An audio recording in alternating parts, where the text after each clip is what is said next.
धनतेरस 29 अक्टूबर को कैसे करे पूजा, क्या खरीदे, यहाँ जानिए सब कुछ। धनतेरस का पर्व 29 अक्टूबर मंगलवार को मनेगा। यह दीपावली महापर्व का प्रथम दिन है। यह दिन विशेष रूप से धन, संपत्ति और समृद्धि के देवी देवता भगवान धनवंतरी, माँ लक्ष्मी और कुबेर की पूजा अर्चना के लिए शुभ माना जाता है। ज्योतिषियों की माने तो इस बार धनतेरस पर कई दुर्लभ सहयोग बन रहे हैं, जो इस पर्व को और भी खास बना देंगे। ज्योतिषीय दृष्टिकोण से यह सहयोग शुभ कार्यों के लिए अधिक तक लाभकारी माने जाते हैं, खासकर संपत्ति और वाहन खरीदने के लिए। ज्योतिषी के जानकार पंडित अरविंद पांडे कहते हैं कि इस धनतेरस पर एक विशेष त्रिपुष्कर योग बन रहा है, जो दुर्लभ माना जाता है। त्रिपुष्कर योग के कारण इस दिन जो भी कार्य किया जाएगा उसका तिगुना फल मिलेगा।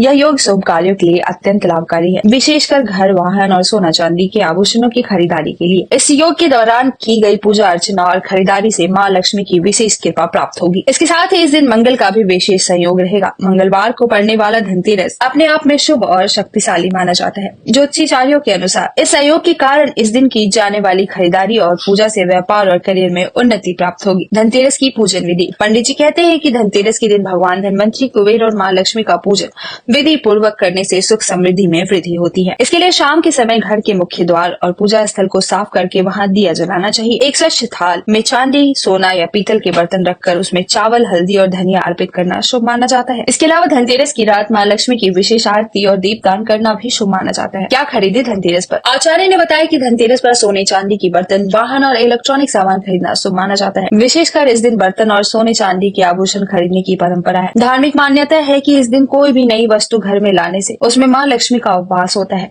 अगर आप किसी कारणवश सोना या चांदी नहीं खरीद सकते हैं तो स्टील के बर्तन भी खरीदे जा सकते हैं। इस बार धनतेरस पर इलेक्ट्रॉनिक वस्त्रों की भी खरीदारी लाभकारी मानी जा रही है, क्योंकि मंगल ग्रह का प्रभाव इन चीजों पर विशेष लाभकारी होता है। घर के लिए सजावटी वस्त्र, लाइट्स और गहनों की खरीदारी भी कर सकते हैं। यह दीपावली की सजावट में काफी उपयोगी होती है। धनतेरस पर ये काम करने से बचे। धनतेरस के दिन कुछ कार्यों से बचने की सलाह दी जाती है। इस दिन घर में टूटे फूटे संबंधित कोई सामान नहीं रखने चाहिए, जैसे नल, दरवाजे या अन्य मरम्मत कार्य। इसके अलावा इस दिन उधार देने या उधार लेने से भी बचना चाहिए, क्योंकि इससे नकारात्मक ऊर्जा का प्रभाव बढ़ सकता है। धनतेरस का यह पर्व इस वर्ष अत्यंत शुभ संयोग के साथ आया है। ऐसे में इस दिन यदि शुभ काम और खरीदारी की जाए तो माँ लक्ष्मी की कृपा प्राप्त होगी, साथ ही जीवन में सुख समृद्धि आएगी। Bureau report, times bull.